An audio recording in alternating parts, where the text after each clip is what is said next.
మాజీ మంత్రి Jammalamadugu BJP MLA Adinareddy ప్రస్తుతం మనతో ఉన్నారు. మాట్లాడదాం. జగన్ ఈరోజు ఢిల్లీలో దీక్ష చేశారు. దాని మీద మాట్లాడదాం. సార్, మీ జిల్లాకు సంబంధించినటువంటి మాజీ ముఖ్యమంత్రి పులివెందుల ఎమ్మెల్యే జగన్ ఈరోజు ఢిల్లీలో దీక్ష చేశారు. ఆంధ్రప్రదేశ్లో అరాచక పాలన సాగుతుంది, 45 రోజుల్లోనే ప్రజల నుండి వ్యతిరేకత కూడబెట్టుకున్నారని ఆయన కామెంట్ చేస్తున్నారు. అసలు 45 గంటల్లోనే డైలాగ్ మొదలుపెట్టాడు.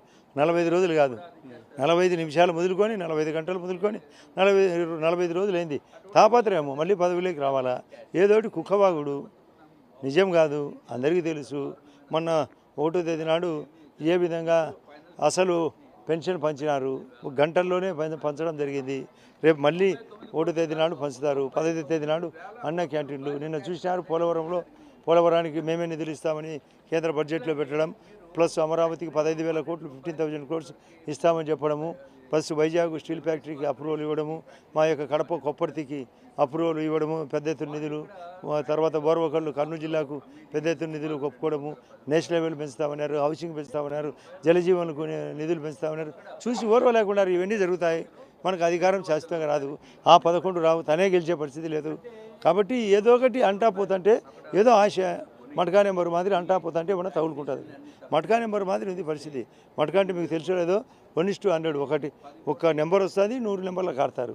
అట్లా 1:100 ఛాన్స్. ఆ ఛాన్స్తో మాట్లాడతారు. Lottery chance, matka chance. కాబట్టి అతనికి ఓపిక లేదు, ధర్మం లేదు, ఇష్టం వచ్చేటి స్కామ్ అలవాటు పడినాడు. దొంగ కుక్క, దొంగ అలవాటు పడినాడు. సార్, ఇంకొకటి, ప్రతిపక్ష నేత ఇవ్వకోకుండా సభలో ఉన్నది ప్రతిపక్ష పార్టీ తామే కాబట్టి ప్రతిపక్ష నేత హోదా ఇవ్వకుండా కావాలని అడ్డుకుంటున్నారు. నేను వస్తే అసెంబ్లీలోకి వస్తే ప్రశ్నిస్తే ప్రజల్లోకి వెళ్తుందని భయంతోనే అడ్డుకుంటున్నారు. నేను హైకోర్టులో కూడా ఆయన పిటిషన్ ఇస్తాను. ఒక్క మాట, ఆ విధంగా కోర్టుకు వేసే హక్కు లేదు. కోర్టుకు ఈ అసెంబ్లీకి స్పీకర్ గారి యొక్క పరిధిలోకి పోయేదానికి లేదు. అసలు కిషన్ రెడ్డి గారు మేము బీజేపీ పార్టీలో ఉన్నప్పుడు ఒకే వ్యక్తి ప్రశ్నించేవాడు. మేము రాజశేఖర రెడ్డి గారు సీఎంగా ఉన్నప్పుడు గమనించినమాట. ఉమ్మడి రాష్ట్రంలో అసలు అడిగేదానికి ఇంతకుముందు వాజ్పేయి గారు ఒకరిద్దరు ఉన్నప్పుడు కూడా వాదించేవాడు. లోక్సభలో 542 మందితో కూడిన లోక్సభ.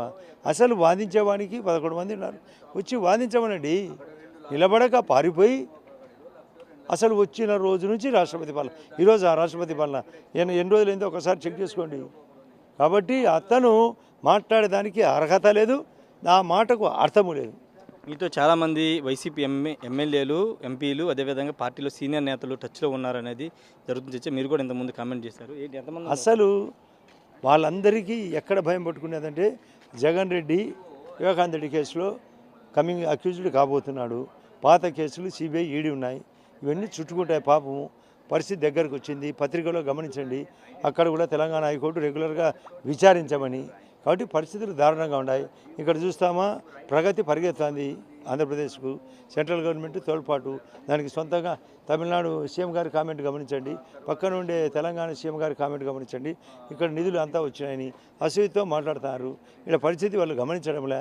ఇవన్నీ జగన్మోహన్ రెడ్డికి తెలిసిన తర్వాత రామేమో ఏదో ఒకటి ఇక్కడ మాట్లాడకుండా అక్కడికి పోవడమైంది. ఇక్కడ మాట్లాడాలా? హాస్పిటల్లో ఎవడైనా పేషెంట్ హాస్పిటల్కి పోతాడు, కానీ హాస్పిటాలిటీకి పోతాడా? హాస్పిటల్కి పోతే ఇంకా ఏదో అక్కడ ఇంత 4 మెతుకులు తినచ్చు. ఇంకా హాస్పిటల్కి పోతే వైద్యం జరుగుతుంది. ఇక్కడ ఉంటే ఏదైనా తప్పు ఒప్పు ఉంటే మా మీద కరెక్షన్ మాట్లాడచ్చు. అక్కడ పోయి మాట్లాడితే ఏమొస్తుంది? పరిగెత్తి బాధ అవుతే ఏమొస్తుంది? ఇక్కడ రావాలా, నిలబడి మాట్లాడాలా?